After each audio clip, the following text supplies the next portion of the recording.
This video is a part 2, but you don't need me to tell you that because you already read it in the title. You don't need me to tell you to click the link in the description to watch part 1. You don't need me to tell you any of that. In the last video, we covered the OG Ben 10 series. Now it's time to move on to Alien Force. This is the point in the series when things start to get more lore heavy. I have a lot of memories with this series in Ultimate Alien, so rewatching it is a delight. And of course, real quick, I want to talk about the art style. The classic art style is still unrivaled, and it is a lot less detailed and a bit more generic, but it does give the series a very Justice League Unlimited feel to it. Hey, speaking of Justice League Unlimited, Ben 10 Alien Force was written by Dwayne McDuffie. So for those who don't know, Dwayne McDuffie is a prolific comic and TV show writer. He also created Static Shock, like both the character and the series. So if you're ever wondering why Alien Force is so, well, great, it's because of him. Now this might not come as a surprise, but a lot of the characters got recast because they were supposed to be older in universe. Gwen is now voiced by Ashley Johnson, who was in Teen Titans. Kevin is now voiced by Greg Cipes, who was in Teen Titans. And Ben himself is now voiced by Yuri Lowenthal, who was Sasuke in Naruto. And also in Teen Titans. The series has a very retro 1950s sci-fi feel to it, but then again, it was airing around the same time as Batman the Brave and the Bold and Secret Saturdays, so I guess Cartoon Network just really liked their vintage throwbacks in 2008. The Alien Force aliens are a bit less iconic than the classic aliens, but I feel like the Alien Force ones are actually a lot more powerful. Oh look, it's Wildvine, but he can shoot fire. Oh look, it's Ditto, but he can scream really loud. Oh look, it's Gray Matter, but he won't ever shut the frick up. In all seriousness, the Alien Force lineup definitely has to be my favorite. Speaking of favorites, Big Chill is just my hands down favorite alien, period. Most of the Alien Force aliens are voiced by D. Bradley Baker. I could list off other roles or shows he's been in, but that's kind of impossible, because if you've seen any cartoon ever, you've probably heard his voice. And now Ben can quick change, which means no more timeouts, no more wrong aliens, no more all those malfunctions, for now anyway. There is, however, one alien who remains completely useless throughout the entirety of Alien Force, but we'll get to that later. Now I'm sure by now you're wondering, what the hell is Alien Force even about? Well... So after the events of the classic series, due to some, let's just say, unfortunate occurrences, Ben ended up having his Omnitrix removed and he retired from superheroing. I guess you could say hero time was up. God, I'm awful. So 5 or 4, depends who you ask, years later, Ben is living an ordinary life.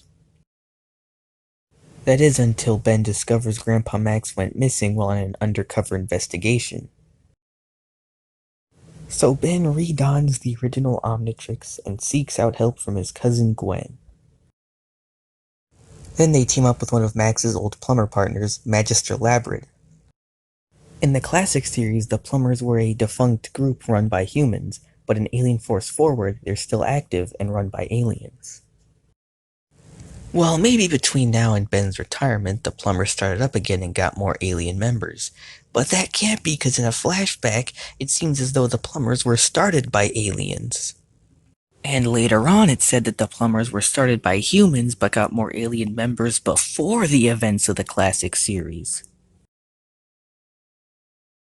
Okay, so I just did some research. Apparently, there were not one, but 2 organizations that fought aliens that were both coincidentally called the Plumbers. You know what they say, if it's not on the wiki, it's not canon. While searching, the group runs into some old enemies like the Forever Knights and Kevin Levin, who was last seen horribly disfigured and trapped in another dimension. We also meet some new enemies like these slimy, gross tentacle creatures called the DNA aliens.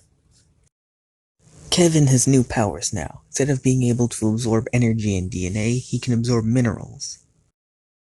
At first, Kevin helps them just because the Forever Knights took his money, but then he becomes an official member of the team after Magister Labyrinth sacrifices himself. And Kevin and Gwen start to form a relationship. For some reason. Yeah, I kinda don't get why. Alien Force Kevin is nothing like Classic Series Kevin. He has different powers, personality, voice. In fact, when I was a kid, I didn't even know Kevin was in the Classic Series, so I never really could picture this version of Kevin as a bad guy. Well, aside from Ultimate Kevin, but that's a completely different thing entirely. You'd expect Ben and Kevin to be at each other's throats the whole series, but they grow past that. They become less rivals and more brothers. And of course, there's the running gag that Kevin's car always gets destroyed. You see, it's Kevin's car, but its color scheme looks like Ben. That always threw me off as a kid. So for most of the series, they're fighting these hybrid monsters who are kidnapping people and turning them into their alien slaves. Except the alien conversion actually isn't permanent, it's surprisingly easy to fix. I like this premise because it is freaky and it is disturbing, but it's not like too dark for a kid's show. Oh yeah, also they're racist. Ben meets a girl named Julie and they start going out together. She finds out Ben's secret very early on and she's kinda like, oh okay. Then she gets an upgrade dog named Ship and he's the best character in the whole show. It's also revealed that a bunch of humans got freaky with some aliens back in the day and now there's a bunch of human-alien hybrids running around. There's this one group they meet called the Plumber's Helpers that are kind of like a mirrored version of Ben, Gwen, and Kevin, except their, air quotes, Ben died. Well, actually not really. Apparently what happened is he died, but then it was revealed that he wasn't dead, but then he ended up dying for real. It's a whole thing. So Ben and his team start going around recruiting all these alien children to help them. But not everyone Ben tries to recruit is a good guy.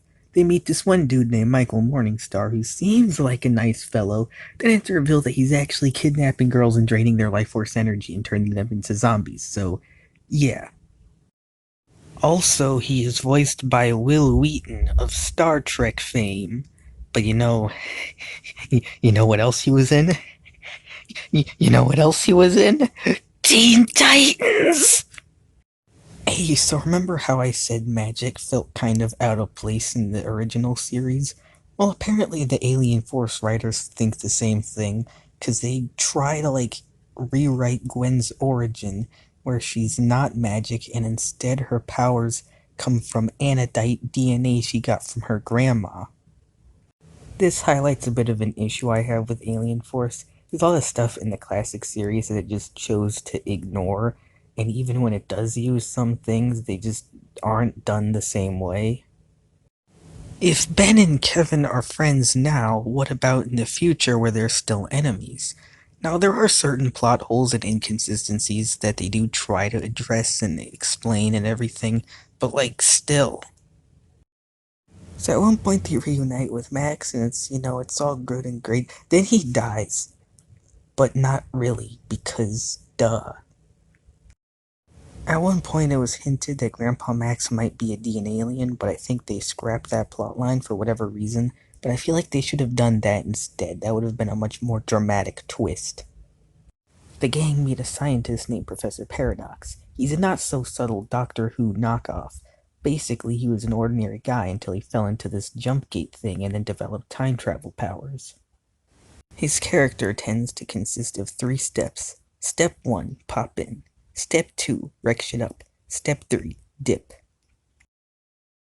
So these jump gate pods are very important to the plot, because the whole reason the Hybrid are kidnapping people is so they can force them to build a giant-sized jump gate and then unleash their chaos all over the universe.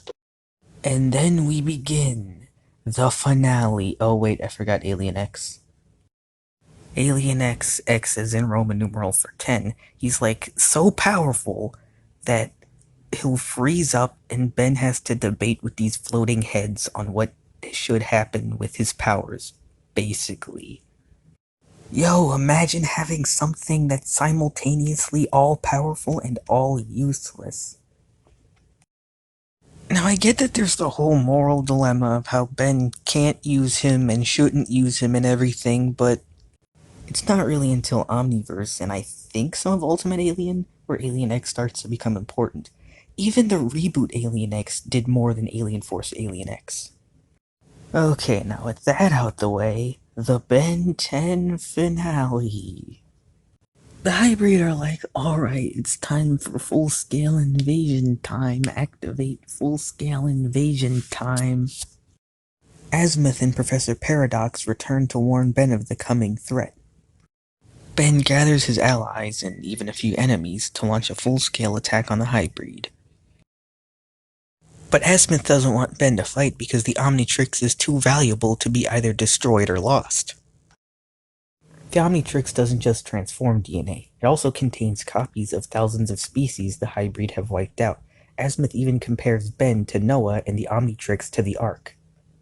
How does Azimuth know about the Bible? That doesn't make any sense. Actually, you know what? That makes almost too much sense.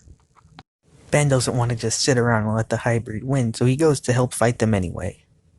There's a lot of payoff to the setup in the series, and there's even a cliffhanger that really puts the gang in a situation they can't get out of.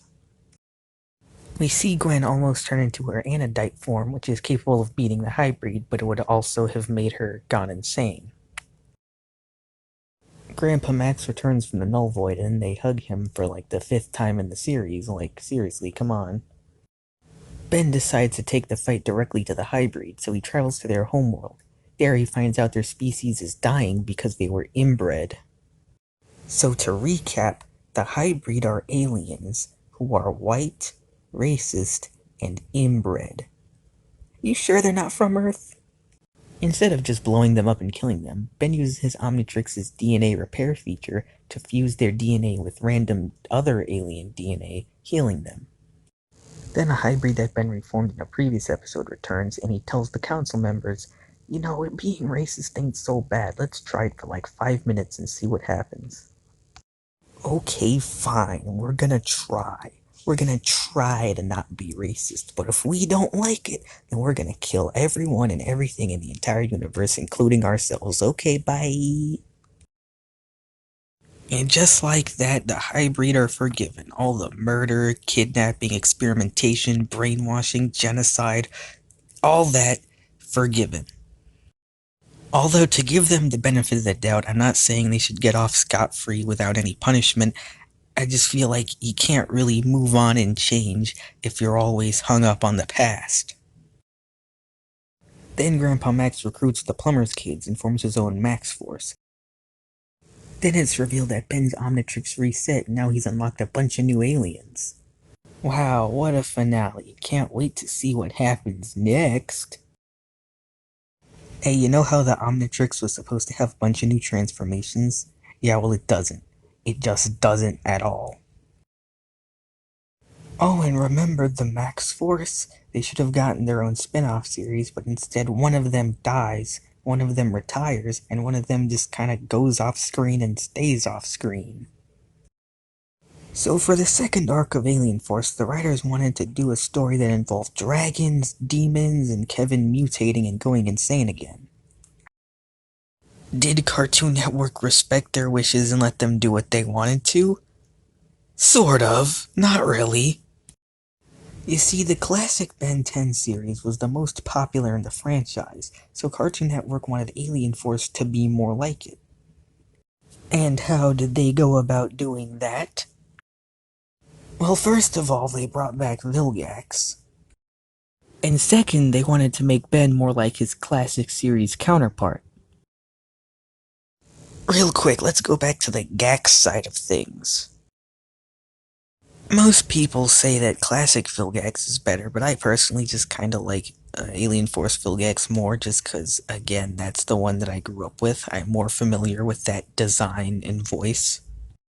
Classic Series Vilgax worked in the Classic Series, but even then he was still kinda generic and cliche. If they want new Vilgax to fit into the Alien Force world, then he has to be three-dimensional and mature like the hybrid. So how exactly did they make Alien Force Vilgax more mature and three-dimensional? He saved a little girl once, and he probably cares about his people, but he never really talks about it. He's fine with hurting other people. Yeah, that was about it. That was all the attempts to give Vilgax more depth. A redeeming quality of Alien Force Vilgax is that he's a lot stronger than the previous one, and he has a bunch of new powers. But even that doesn't last long, since he gets casually defeated by Diamond Head, and then casually defeated the whole rest of the series. There is no, story arc in this episode. It is just kind of them bumping into Vilgax over and over again.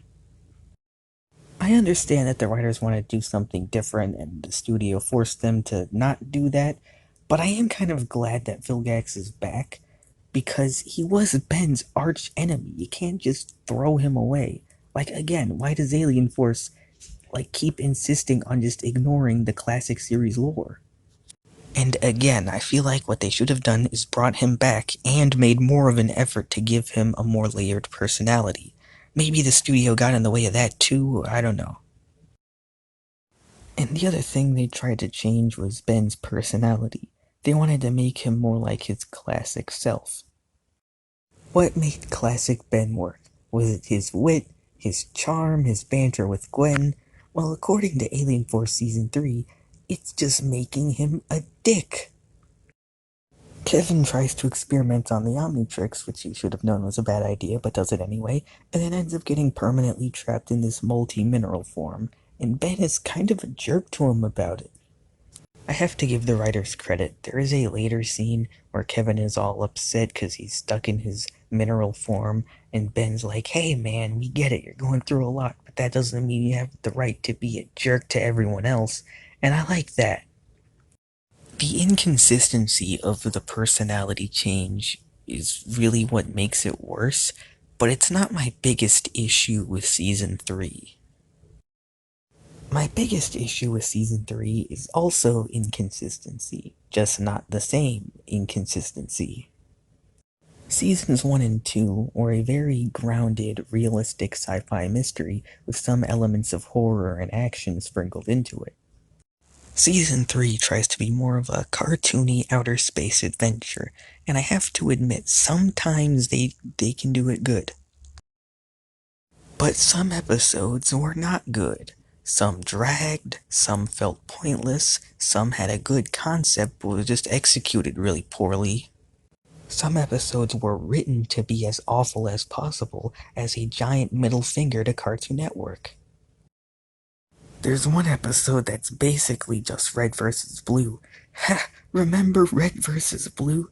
Ah, the good old days of cock chompers. Leave in the comments down below if you want me to cover RVB. In Season 3, some of the classic villains return, but like I said, Alien Force sometimes screws up the classic lore.